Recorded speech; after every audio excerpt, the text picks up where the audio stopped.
ایک لالچی شخص کا قصہ ہے کہ وہ لالچ میں اتنا گھیرا ہوا تھا اور اتنا طمع رکھتا تھا کہ وہ چل رہا ہوتا، اگر کوئی بندہ اپنا جسم کھو جاتا تو وہ سوچتا کہ مجھے کچھ ہدیہ کرنے لگے۔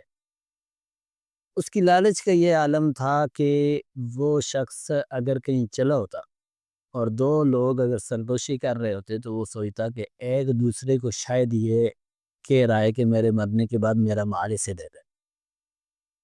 اس کی طمع اور لالچ کا یہ عالم تھا کہ بازار میں جا رہا ہوتا تو حلوائی دکان پہ مٹھائی بنا رہے ہوتے اور مٹھائی کی پیڑے بنا رہے ہوتے تو وہ کہتا کہ جی بڑے بڑے بنانا ہے۔ وہ پوچھتے ہم بڑے بڑے کیوں بنائیں؟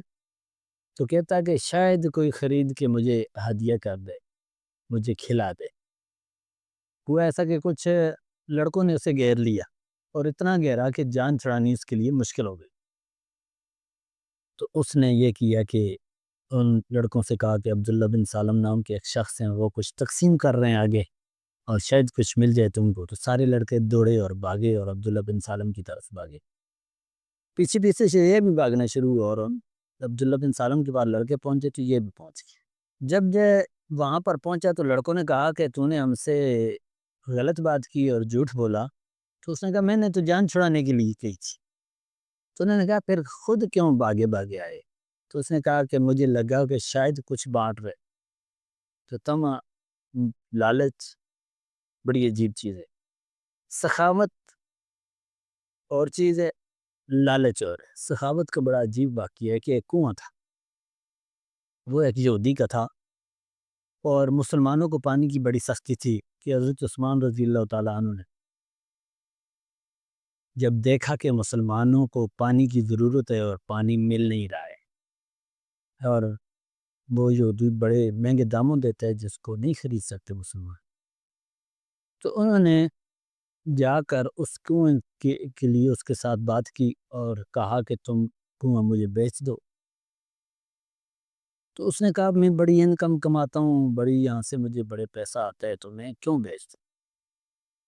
حضرت عثمان رضی اللہ تعالیٰ عنہ نے کہا کہ چلو تم ایسا کرو کہ پیسے پورے لے لو اور کنواں آدھا دے دو مجھے۔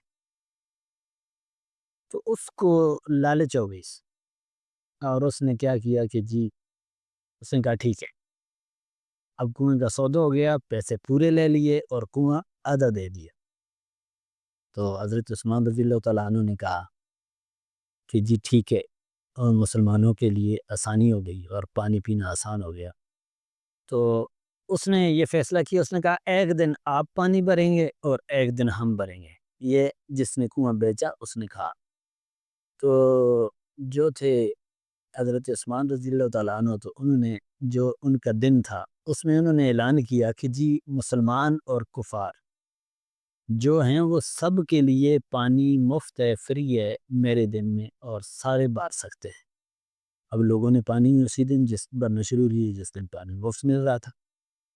مسلمان تو بھرتے ہی تھے اور کفار نے بھی اسی دن بھر لیا۔ تو اب اس کے پاس پانی بیچنے کا کوئی ذریعہ نہ رہا۔ دوسرے دن جب اس کا نمبر آتا تو کوئی پانی خریدنے والا ہی نہ ہوتا۔ تو کچھ عرصے کے بعد اس نے جا کر کہا حضرت عثمان سے کہ جی آپ سارا کنواں لے لیں، میں سارا بیچنا چاہتا ہوں۔ تو اس طرح حضرت عثمان نے سارا کنواں خرید کر مسلمانوں کے لیے بلکہ انسانیت کے لیے وقف کر دیا اور سارے پانی پینے لگے۔